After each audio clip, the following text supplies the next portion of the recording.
C'est dimanche sur Blue Sport, c'est le temps additionnel. Ravi de vous retrouver. Ce dimanche, nous l'avons passé en compagnie de Thibert Pont. Bonsoir Thibert. Bonsoir. Bonsoir Jérémy Manière. Bonsoir. Messieurs, on a vécu un dimanche avec très peu d'actions finalement en 3 matchs. J'ai envie de vous demander, qu'est-ce que vous retenez, vous, des 3 rencontres? Un seul point que vous devriez mettre en exergue. Alors moi, c'est sans conteste l'illumination de la journée. Ça a été le coup du foulard de Müller pour dégager. J'ai du mal à trouver d'autre chose. Alors, on va le revoir tout à l'heure. Et vous? Je pense le gâteau au pruneau à la mi-temps du deuxième match. Pas mal aussi. Ouais. Mais sur le plan footballistique. Ah, il y a eu du foot aujourd'hui? Non, je suis un petit peu dur. Ça a été très très maigre, je dirais... Le but de Kuteza. Non, je dirais le FCZ qui n'y arrive tout simplement pas et qui s'enlise encore plus dans la crise. Alors on va voir tout ça. Le premier match de ce dimanche, c'était en début d'après-midi. C'était Servette qui recevait Lucerne. Le résumé par Michael Bugnon. On sent son absence et quand il n'est pas là, c'est un peu plus compliqué pour nous. Alain Gaguerre le dit lui-même, David Doulin est devenu indispensable dans les rangs servétiens. Ouf, il fait son retour dans l'entrejeu genevois après sa suspension contre Lugano. Autre changement, dans le 11 de base, la première titularisation de Derek Kuteza. Et si on le mentionne, ce n'est pas pour rien. À la demi-heure, suite à un dégagement de Jérémy Frick, Kuteza prend de vitesse Belloco et croise parfaitement son envoi. Premier but en Super League depuis 2019 pour l'ancien joueur du Stade de Reims. Ouais, super but. Très content surtout que mon premier but soit ici devant les fans, devant les supporters. Et puis ouais, j'espère continuer sur cette lancée-là. À relever aussi et surtout la première passe décisive de la carrière de Jérémy Frick. Non, c'était bien parce que c'était. J'étais surpris en fait de les voir les deux tout seuls à ce moment-là parce que c'est une balle un peu morte où je pensais que Lucerne avait eu le temps de se repasser et quand j'ai vu les deux tout seuls devant, ça m'a un peu surpris et du coup on le travaille à l'entraînement aussi ensemble. Normalement il n'y en a qu'un seul, là par chance on avait deux, je pense que c'est ce qui a mis un petit peu le bordel dans la tête du défenseur et puis après le rebond m'a aussi aidé et Derek a fait un travail formidable ensuite. Autre bonne nouvelle pour le SFC, cette scène qui aurait pu ou même dû se terminer en pénalty. Messieurs San sur le terrain et Tchoudi à l'avare disent de jouer. Servette s'en sort bien à la pause. Malheureusement, il y a aussi du négatif à ressortir de ces 45 premières minutes. La blessure de Johan Séverin fait froid dans le dos, mais les premières nouvelles recueillies auprès du médecin du club concernant la cheville du défenseur sont plutôt rassurantes. En deuxième mi-temps, Lucerne va profiter de quelques espaces surprenants à l'image de cette action à l'heure de jeu. Pius Dorn s'infiltre et trouve Max Meyer. L'enchaînement de l'Allemand est parfait pour son 3e goal de l'exercice. Retour des vestiaires compliqués pour Servette. Non, c'est vrai qu'on a été un peu en difficulté au début de cette deuxième mi-temps, même on va dire toute la deuxième mi-temps. On a mis beaucoup d'intensité en première mi-temps qui nous a un peu fatigués forcément dans la deuxième. Et voilà, ça s'est vu on a été beaucoup brouillon, beaucoup de pertes de balles et forcément dès que tu cours derrière le ballon, c'est encore pire et on l'a vu sur la deuxième mi-temps. Le match est décevant et la seule action servétienne qui vaut le détour dans la dernière demi-heure est signée Pluquet. Aujourd'hui joker, l'Allemand perd son duel face à son compatriote Marius Müller. Les hommes d'Alain Gaguerre auraient même pu tout perdre en fin de rencontre. La frappe est signée Ardaïs et honnêtement ça ne passe pas très loin. Score final 1-1 au terme d'un match qui n'aura de loin pas atteint des sommets. Après sa défaite à Lugano, donc Servette qui réussit à faire match nul chez lui face à Lucerne. C'est une journée des premières avec donc la première assist, il l'a dit Michael Bugnon, pour Jérémy Frick, le premier but pour Kuteza avec Servette. Il avait marqué avec les moins de 18 avec Servette mais jamais avec la première équipe. On va revoir ce but. Thibert, vous avez préparé une petite animation pour expliquer justement l'inspiration de Jérémy Frick qui balance ce ballon parce qu'il voit qu'il y a des partenaires disponibles. Absolument. On est sur une situation de corner pour Lucerne. Et Lucerne qui est resté en haut avec ses 6 joueurs presque dans les 16 mètres adverses. Et là, on se retrouve sur une situation de 3 contre 2. 3 Servétiens contre 2 Lucernois. La grosse erreur, elle vient de Belloco qui se jette face à Kuteza. Et Kuteza, on sait que c'est un joueur qui adore les 1 contre 1, qui adore éliminer son adversaire direct. Et Belloco ne laisse pas le temps à ses coéquipiers de revenir pour stopper cette contre-attaque. Et ça fait mouche pour Servette. Oui, Servette qui avait ouvert le score. Et on l'a dit tout à l'heure, vous avez retenu le coup du foulard. Moi, je vais vous demander de le commenter parce que lorsqu'il a fait ça, Marius Müller, le portier de Lucerne, vous êtes exclamé. Si on peut revoir ce qui s'est passé, c'est en début de match. On joue depuis moins de 5 minutes. Il y a un ballon qui va y parvenir au lieu de dégager du gauche. Qu'est-ce qu'il fait? Regardez ça. Pourquoi un gardien fait ce genre de choses? Alors ça, c'est une très très bonne question. On pourrait l'appeler Marius, Nazario de Lima, Müller. Il avait tout un Brésilien ce jour-là, enfin à ce moment-là. Je sais pas, peut-être qu'il était blessé au pied gauche, mais c'est un geste c'est un geste technique qui est bien réussi, mais qui est anecdotique au final. C'était une petite embellie dans cet après-midi un petit peu grisâtre. Mais est-ce que, au vu de ce qui se passe autour du FC Lucerne, de tout ce qui se passe en coulisses, des critiques contre le président, contre le directeur sportif, est-ce que Marius Müller a juste voulu dire à ses coéquipiers, alors on va s'amuser quand même un tout petit peu à Genève aujourd'hui? Pourquoi pas, on peut l'interpréter comme ça. En tout cas, cela dit, ils ont fait un match correct. Lucerne, ils ont eu une bonne mentalité, malgré un petit peu le contexte ambiant là-bas. Donc, ça a été une petite étincelle dans un après-midi. On a été difficile, on a été dur avec Jérémy, mais ça a été la petite étincelle de notre après-midi. Ouais, bon match de Max Meyer, à part ça, aussi au niveau de l'entrejeu du FC. Ouais, qui s'affirme, on le connaissait. Hein, c'est un joueur qui est passé par Schalke, qui est passé par la Première Ligue à Crystal Palace, Fenerbahçe, des grands clubs, qui tentent de se relancer en Suisse centrale et qui a aujourd'hui été très très présent à mi-terrain, qui a brillé par sa technique et qui a réalisé un très très beau but. Ouais, 3e but pour Meyer dans le championnat de Suisse. Voilà, c'était donc le premier match. On se disait que l'après-midi allait crescendo. On n'a pas vraiment eu droit à cela. On va avoir sur les 2 autres matchs qu'il n'y aura finalement qu'une seule réussite. Elle va tomber dans le match entre Lugano et Bâle. Ça va être la première action de ce match parce que là, il a fallu attendre 34 minutes pour voir quelque chose. Par contre, quelle passe de Doumbia et quel but de Mahou. Superbe inspiration de Doumbia qui arrive à glisser ce ballon entre les lignes, entre la défense de Bâle et puis alors Mahou qui conclut très bien dans le petit filet opposé. Mais voilà, ça c'est le genre de ballon qu'on n'a pas vu assez cet après-midi, quel que soit le match. Donc superbe action de Lugano qui est avec Doumbia. Qui a été décisif sur cette action-là. Cette action-là, et puis Mahou, son premier but de la saison, ça va lui faire du bien. Ça va lui faire du bien. C'est un joueur qu'on connaît, qui est très très intéressant dans son volume de course, par ses appels, dans sa percussion 1 contre 1, mais qui manque un peu de stats parfois. Il n'arrive pas à finir les actions. Là, sa finition, elle est parfaite. Hein. Le dosage de la passe de Doumbia est parfait. Il peut la reprendre en une seule touche. Il n'a pas besoin de se l'emmener avec lui. Et c'est très très bien joué des deux. Très très belle inspiration.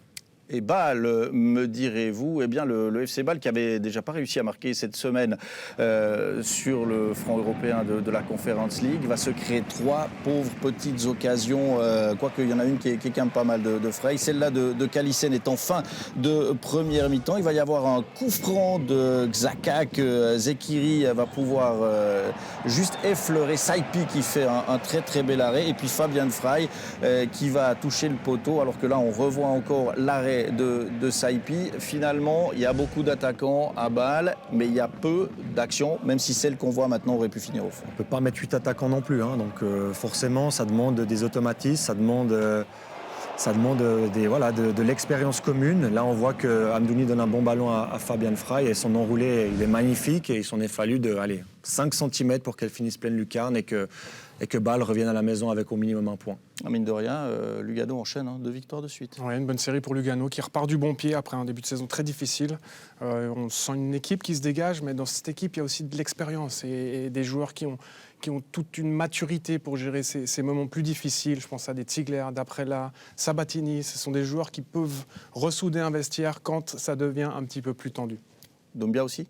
Oui, Doumbia, bien sûr. Alors bon, Doumbia, il a moins d'expérience au plus haut niveau en première division, mais Doumbia, il a acquis une envergure superbe et un début de saison un peu plus compliqué. Et là, il est décisif aujourd'hui. Je vous demande ça parce qu'on va l'écouter. Ousmane Doumbia, nouvelle victoire de Lugano, la 2e de suite à domicile. Tout est positif ce soir. Oui, exactement, tout est positif. Ça fait plaisir de gagner 2 matchs de suite à la maison. Et puis avec ce beau public qui sont venus nous voir, ça fait vraiment plaisir. Alors vous avez marqué un très beau but par Hicham Mahou, vous faites une passe lumineuse pour votre coéquipier. Expliquez-nous comment s'est passée cette action. Bien sûr que ça se travaille à l'entraînement, ça j'ai récupéré le ballon. Après je vois Mahou qui part en profondeur et j'essaye et j'ai eu un peu de chance, ça passe et Mahou il finit comme il faut. Donc ça fait vraiment plaisir aussi. Pour vos adversaires, on a l'impression que dès que vous marquez le premier but, c'est extrêmement difficile pour eux de revenir. C'est vraiment la grande force de Lugano de tenir un score. Ouais, bien sûr, parce qu'on voit une équipe qui est bien en place. Il y a tout le monde qui travaille et tout, il y a la mentalité, chacun se donne et tout. Et là, c'est déjà bien si on arrive à marquer un but et puis on ne prend pas derrière. On va continuer dans ça aussi pour la suite. Et ça renforce encore cette impression, cette légende quelque part. C'est difficile d'aller jouer au Cornaredo, d'aller jouer à Lugano, mais effectivement, chaque fois qu'il y a une équipe qui joue là-bas et qui est menée, c'est vraiment compliqué de revenir. Ouais, c'est le cas depuis 3-4 saisons. Je crois qu'ils ont fait un petit peu évoluer leur style de jeu. Ils jouent moins avec ses pistons, moins en contre-attaque quand même, mais par contre, ils sont toujours aussi solides lorsqu'ils mènent au score. Et même le FC Bâle, avec tous ses talents individuels, s'y est cassé les dents. Et ça montre encore une fois que Lugano, c'est une équipe pragmatique, c'est une équipe qui est bien en place. Et je pense qu'il faut mettre du crédit auprès de Croci Torti, qui fait du très très très bon boulot là-bas. Ouais, vous parlez d'expérience pour Lugano. Effectivement, c'est cette fougue, cette jeunesse bâloise, c'est ce manque d'expérience. Puis on a vu un Alex Frey en fin de match pas du tout satisfait. C'est vrai que pour Bâle, c'est vraiment une saison bizarre. Oui, mais on le savait un petit peu. Ils ont fait des transferts avec cette jeunesse. Il y a des qualités, il y a des défauts, puis ça prend du temps. Il faut être un petit peu patient. Il y a un gros potentiel, on le sent, mais il faut de la patience du côté des dirigeants bâlois. On verra comment ils réagissent un petit peu à ces contre-performances aussi, parce qu'après, ça commence vite à parler aussi dans la presse. On l'a vu à Lucerne, donc il faut faire attention à ça. On va voir. Ça va être intéressant aussi pour Degen, etc., de voir comment ils réagissent. Donc, un potentiel, mais pas encore complètement exploité du côté du FCB, où on cherche du côté de Frey la bonne formule pour imbriquer toutes les pièces du puzzle de la meilleure des façons. Vous voyez, j'ai envie de vous demander combien de temps pour Alexander Frey, parce que à Zurich, ça bouge beaucoup. À Lucerne, en coulisses, énormément de choses se passent. Pour l'instant, à Bâle, c'est encore assez calme, mais on va commencer par s'impatienter. Ouais, ça pourrait sentir le roussi très prochainement. Je crois qu'ils ont mal négocié ce match de Conference League jeudi, où ils auraient pu classer l'affaire, s'assurer une fin de phase de groupe relativement tranquille. Là, ils sont de nouveau embarqués dans ces... Ils devront encore faire des points, ça va être compliqué. Ils ont 2 déplacements périlleux à Punic et au Slovan Bratislava, donc ça va être compliqué de passer cette phase de groupe maintenant. Et en championnat, ils alternent un petit peu le chaud et le froid, c'est un peu les montagnes russes. Je ne sais pas combien de temps il reste à Frey. Par contre, je suis convaincu que cette équipe-là, elle ne joue pas le titre. Et je crois que le FC Bâle s'inscrit dans une stratégie de trading. Ils sont très très bons dans la post-formation, ils achètent très cher des jeunes joueurs à fort potentiel, dans le but de les revendre bientôt aussi. Et ça, pour moi, c'est un peu l'antithèse de la stabilité et puis de la patience. Donc, pour moi, le FC Bâle ne joue pas le titre, mais ils sont plus sur du post-développement de jeunes joueurs. Alors, on va écouter une réaction bâloise, cette fois-ci, qui nous vient du Cornaredo. Tadendoy, deuxième défaite cette semaine pour le FC Bâle. Comment vous analysez la performance de votre équipe aujourd'hui ? Je pense qu'aujourd'hui, ça a été insuffisant pour nous. Ils ont marqué d'entrée, on savait que ça allait être compliqué. Et voilà, après ils ont bien défendu ensemble tout le match et nous on a essayé de trouver les failles, mais on l'a pas trouvé aujourd'hui et on repart avec cette défaite, donc c'est décevant. Au niveau offensif, ça fait 2 matchs, 0 but. On a vu pas mal de possibilités quand même pour Bâle, même s'il y a eu peu d'occasions. Comment vous expliquez ce fait que vous n'arrivez pas à vous créer d'occasions de but, alors que vous êtes quand même pas mal dans la surface adverse ? Non, ça fait 2 matchs maintenant qu'on n'a pas marqué de but, mais bon, je pense pas que ça soit un problème, un vrai problème. Je pense que c'est juste 2 matchs qu'on a joué moins bien. Et voilà, faut être lucide et dire quand on joue moins bien, c'est moins bien. Mais je pense que faut juste se reprendre, continuer à travailler dur et je pense que ça reviendra tout seul. Au niveau du calendrier, vous n'avez pas le temps de tergiverser avec directement un rendez-vous jeudi en Conference League. Est-ce que c'est plutôt un avantage dans une spirale négative comme cette semaine ? C'est ça qui est bien, on peut tout de suite se reprendre, tout de suite montrer une mentalité différente. Et voilà, je pense que jeudi, on sera tous prêts pour ce match en Slovaquie et on va tout donner en tout cas. Une autre mentalité, et on l'espère, des buts pour le FC Bâle, privé maintenant depuis 180 minutes de la joie de marquer. Il y avait un 3e match entre le dernier et l'avant-dernier. On se disait que Zurich, fessé en Europa League cette semaine, allait réagir quand Lyon blessé. Eh bien, ils allaient saisir l'opportunité de ce match contre l'équipe qui les précède pour renaître quelque peu. Bien, ça n'a pas vraiment été le cas. On va rentrer dans cette partie penalty à la 51e minute de jeu, parce qu'avant, il ne s'est rien passé avec un shoot d'Okita, Fayoulou qui peut intervenir. Mais qu'est-ce qu'on a attendu cette première action? Ouais, il n'y a pas eu énormément de jeux et d'occasions franches, on va dire ça comme ça.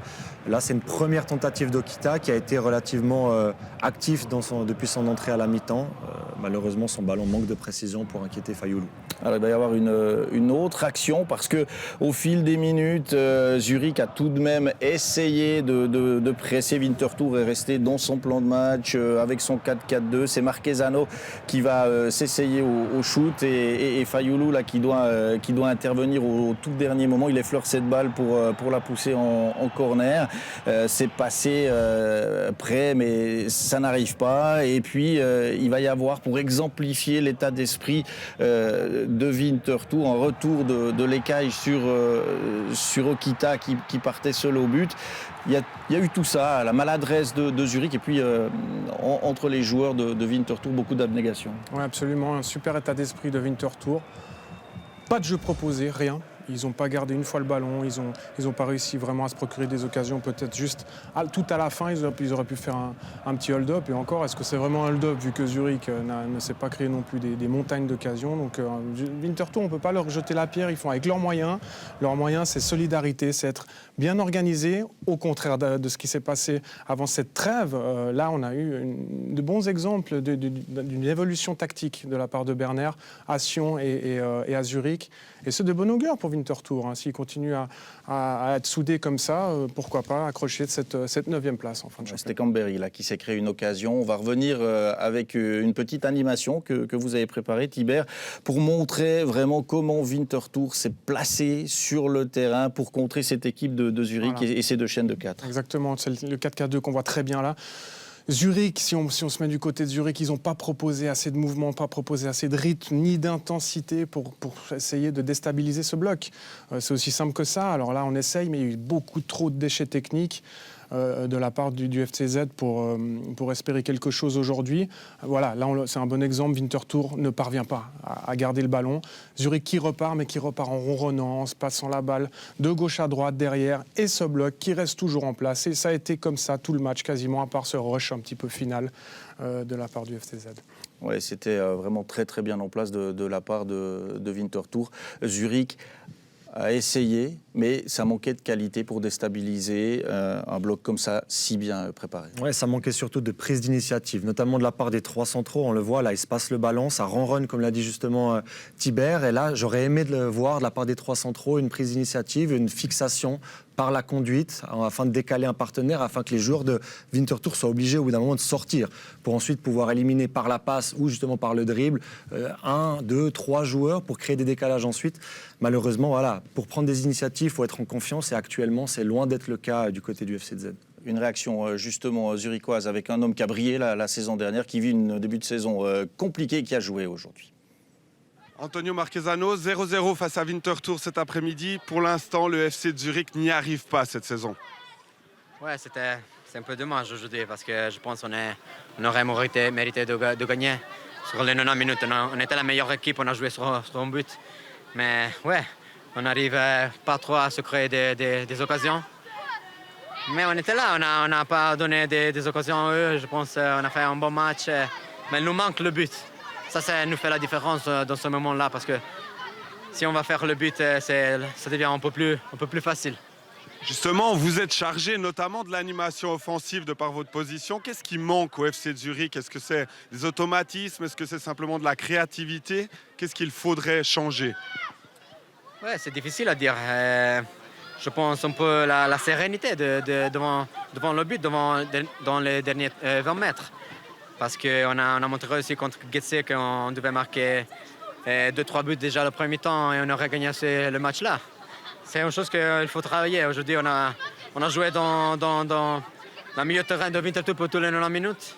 Mais ouais, dommage, on a perdu 2 points aujourd'hui. Un peu plus de sérénité pour Marquezano. De la sérénité, il y en a eu, notamment dans les buts de Winterthur. On va écouter Timothée Fayoulou qui a su garder aujourd'hui sa cage inviolée. Timothy Fayoulou, après la victoire la semaine passée face au FC Sion, il fallait confirmer pour Winterthur. C'est chose faite avec ce match nul ici au Letzigrund. Ouais, c'est clair, c'est chose faite. Voilà. On était dans une bonne vibe, onde positive. Donc c'était clair, c'était l'objectif aujourd'hui en venant ici au Let's Ground de garder cette onde positive. Défensivement, vous sont très bien organisés, bien structurés, l'équipe est homogène. Il y a eu beaucoup de travail à ce niveau-là ces dernières semaines. Non, c'est clair. Mais voilà, quand vous gagnez un match, je dirais pas que tout va bien, mais ça va un peu dans le côté positif. Donc aujourd'hui, on a vraiment été solide. Et puis il faut garder ces petits détails pour qu'on joue contre Getse et puis qu'on remette ça encore en place. Au niveau personnel, vous êtes titulaire dans la cage de Winterthur. C'est de bon augure pour la suite de la saison, ce match sans encaisser de but. Oui, c'est clair. Le coach me fait confiance, le staff me fait confiance, ça fait plaisir. Et puis j'essaie de répondre, je fais tout pour répondre sur le terrain. Donc voilà. Une victoire et donc ce match nul pour Winterthur depuis la reprise après la pause de l'équipe nationale. On va récapituler les résultats de cette 10e journée avec des matchs avec beaucoup plus de buts hier, puisque Sion, qui était encore mené un quart d'heure avant la fin, est revenu à 4-4 face à Getse. Young Boys s'est imposé contre Saint-Gall. C'est important pour le classement parce que les Bernois prennent le large. Servette, Lucerne 1-1, on l'a vu.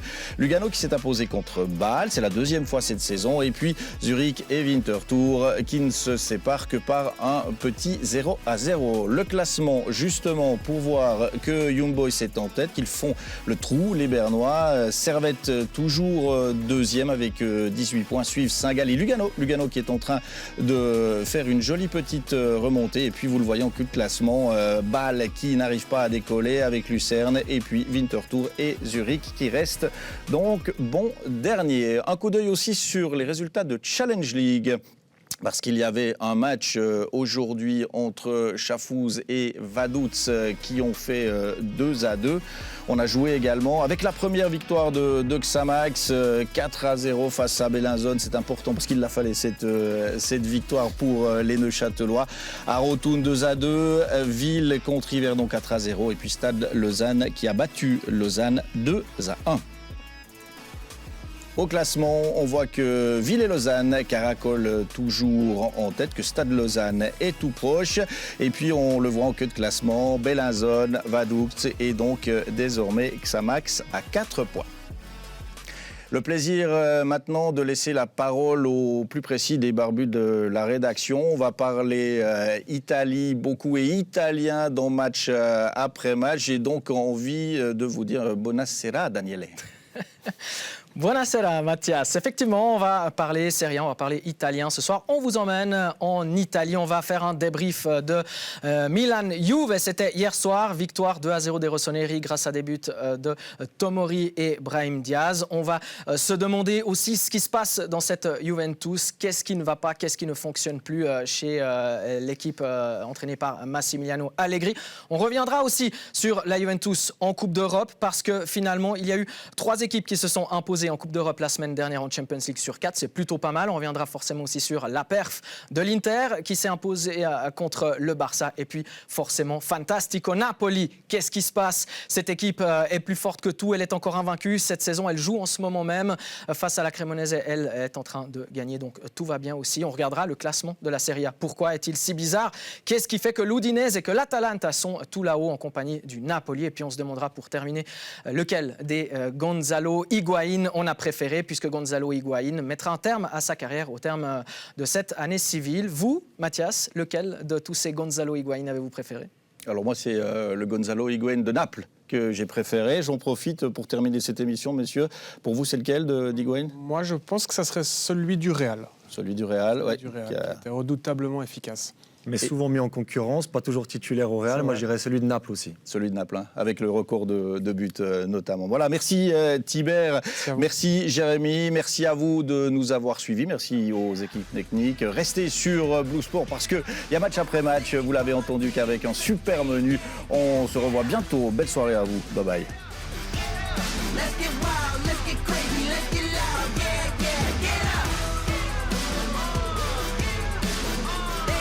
Shine, they gon' watch me shine.